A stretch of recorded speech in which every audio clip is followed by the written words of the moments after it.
Good afternoon, ladies and gentlemen. I'm sorry we are really late for our lunch.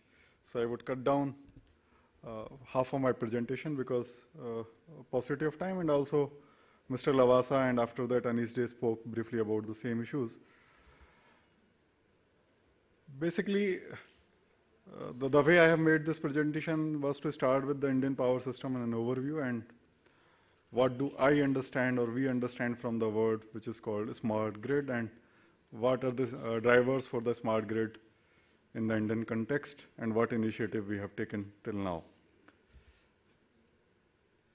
Basically, if you see the Indian power sector, the power system is slightly, I won't say slightly, is a significantly different from developed country, as it is a developing power system. It is not a system which has matured in terms of its capacity and utilization. A system which is growing and keep on growing in next 20 years. And also it has got certain peculiarities that most of the power which is generated is on eastern side of the country because of geospatial regions, because the coal reserves are more there, and power is consumed more in western part and southern part. And renewables are also mostly coming, apart from Tamil Nadu, would be coming from the northeastern part. So this Indian power system, which is growing, rapidly changing, peak demand is increasing, our capacity to produce is also going to increase, and one more important factor, the losses of distribution companies are very, very high. And most of the distribution company, barring few, are making operational losses year and year. Renewable mix is increasing, as was explained by Anish, not because of a certain choice, probably because of compulsion. For whatever reason, the contribution of the renewable in Indian power would be increasing. The growth which has been visualized by 2027 is that the requirement of power, the capacity would be around 600 gigawatt, and the peak power requirement would be around 450 gigawatt. And right now we are around 1/3 of that. So that fact has to be borne in mind, because this is a very, very critical fact which has to be kept in mind while developing any policy, any investment, long-term investment plan in Indian power sector. What do we understand by smart grid? I'm happy to know that many people on the dais share that it is not a well-defined concept. It cannot be a well-defined concept by virtue of its definition. It's an evolutionary concept. It cannot be a revolutionary concept. It cannot be a jump start concept that you reach there or you have not reached there. It's a journey which will keep on happening. The way we understand a smart grid, it is a marriage between electrical network and IT network. So it starts from measurement. When you start measuring the things in the electrical network at various places more efficiently, more accurately, and store those measurements and then transfer those measurements to a certain control center, and that control center is able to process those measurements and trigger certain control mechanism, and those control mechanisms change the way your electricity network is operated, then the whole gamut of these operations can be called that our grid is becoming smart and smarter. It's a time, context-specific, situation-specific concept. It cannot be a concept in absolute. One cannot say that this grid is a smart grid and this is not. Because the grid which is looking like a smart grid today won't look a smart grid tomorrow. The grid which was not looking like a smart grid yesterday can't be said that it won't be smart grid today. It is context and situation specific. For my Indian friends who would understand very clearly, the distribution business in Delhi, Bombay, Ahmedabad, Surat, and bigger cities like Jaipur, Chennai cannot be compared with the distribution business which is in the hinterland. So the requirement of the business in the hinterland, with its own peculiarities of very, very low consumption, high losses, very low penetration, and very meager demand, with the business which is happening in Bombay, Delhi, Calcutta, are different. The requirement from the grid, electrical grid, and consequently from the technology which can be deployed under the umbrella name of a smart grid would be vastly different. So one cannot say that these smart grid technology which are applicable to the Jharkhand should also be applicable to the Delhi or Bombay, or vice versa. This I am taking pain to explain because most of the time when we say that these are the smart grid technology which are coming from, let's say, USA or Europe, or for that matter, Korea or Japan or China, one need to understand that those technologies have been developed in a specific context. And we need to understand what context is useful for us. As Patrick Turnbull was saying, that until unless we can create a business case, until unless, as Mr. Lavasa was also saying, that we can explain to the DISCOM that if you spend 1 rupee here or $1 here, you would get $1.1 tomorrow there. No business can be sustainable. So that's why the way we understand, or I understand specifically, if I don't take the responsibility of saying we on behalf of, let's say, Ministry of Power or other stakeholder, the way I understand is that it has to be tailor-made for our own specific understanding or requirement, and it cannot be uniform. It is essentially deployment of emerging technologies, mostly in information technology, measurement, communication, and computing technologies with the electrical network. And we should understand our own strength as an industry also. Our strength in industry, the way I see software industry, is to develop better analytics, to analyze data much better, and take subsequent action on that.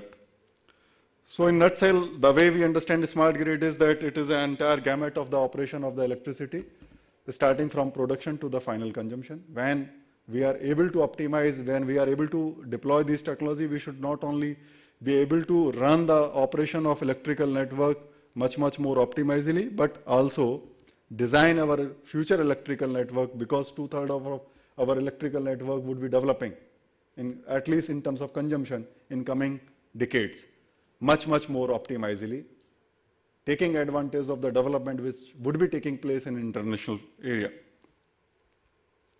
The drivers for smart grid in India basically is T&D loss reduction and efficiency improvement. As we know that almost 27% of energy which is produced either not get distributed, or if it get distributed, it doesn't pay back to the distribution company. So the 27% money value of the energy gets lost somewhere, which becomes a very major handicap for the sector. Another driver is access to energy for the masses. Almost 20% of the rural household, probably less than 20% of the rural household, are still without access to the energy. Renewable integration to the grid, peak load management, and obviously when we will be able to take care of the need of access to the energy, then the other further need of better energy reliability, outage management would also come, and probably it has also come in many parts of the country like urban centers. So system improvement is another driver for us, and prosumer enablement, which all of us probably know, is another driver because of the huge renewable potential at the level of household by rooftop PV generation in this country. And another imperative which has come up is 6 million electric vehicles which are expected to be integrated with the electrical network in this country. Some of the initiative we have already taken. We have got one India Smart Grid Task Force forum under which this conference is taking place is already working. Already 14 pilots has been sanctioned for testing the technology and also for fine-tuning the business process of the utilities and fixing up certain rules for the consumer engagement. Already we are in the process of implementation of RAP DRP, which according to me, I always say that this is making grid smarter, because before RAP DRP, the utilities were not knowing what is being consumed where are the energy losses are taking place, and why those energy losses are taking place. After RAP DRP implementation, at least in 1400 cities, utilities would be in much better position to understand their network, to understand their business, which certainly is making their network is smarter and their business is smarter what it was before RAP-DRP. And as Mr. Day was pointing out, not only, I mean, the way I say that in itself it is a smart grid initiative, but if it is not, then certainly it puts a platform, it gives us a platform to capitalize and further make our grid smarter. We are also trying to develop a smart meter which is low cost for the simple reason that majority of our consumer are very low paying. There is no point in putting up a technology which itself would consume much more resource than what it can deliver in return.